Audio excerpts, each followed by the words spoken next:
লোকসমাচারে আমি দীপঙ্কর। পশ্চিমবঙ্গ বিধানসভা নির্বাচনের 40 তপন বিধানসভা কেন্দ্র থেকে বিপুল ভোটে দ্বিতীয়বার জয়লাভের পর ভোটার ও দলীয় কর্মীদের প্রতি আন্তরিক কৃতজ্ঞতা প্রকাশ করলেন বিজেপি মনোনীত প্রার্থী বুধরাই টুডু। এক বিবৃতিতে তিনি বলেন, এই বিজয় কেবল আমাদের নয়, এটি জনতার বিজয়, বাংলার প্রতিটি মানুষের বিজয়। তপন বিধানসভার সকল সচেতন ও দায়িত্বশীল ভোটারদের জানাই আন্তরিক কৃতজ্ঞতা, যারা তাদের মূল্যবান ভোট দিয়ে আমাদের প্রতি আস্থা প্রকাশ করেছেন। বুধরাই টুডু বিশেষভাবে ধন্যবাদ জানান দলের নিবেদিত প্রাণ কর্মীদের। তিনি বলেন, ভারতীয় জনতা পার্টির কর্মীদের নিরলস পরিশ্রম, ত্যাগ, একনিষ্ঠ প্রচেষ্টার ফলেই আজ পশ্চিমবঙ্গের এই ঐতিহাসিক সাফল্য সম্ভব হয়েছে।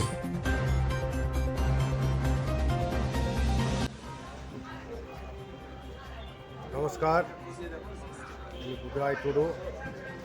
আজকে 40 নম্বর তপন বিধানসভায় আমি দ্বিতীয়বারের জন্য নির্বাচিত হয়েছি।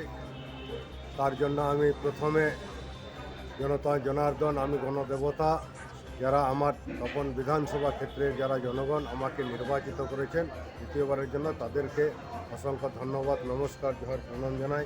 সাথে সাথে আমি আমার যারা ভারতীয় জনতা পার্টি সহ যারা নাগরিক বৃন্দ যারা আমাকে এই নির্বাচিত করেছেন আর এই নির্বাচিত করার জন্য যাদের অবদান আছে, সকলকে আমি তাদেরকে প্রণাম জানাই, নমস্কার জানাই।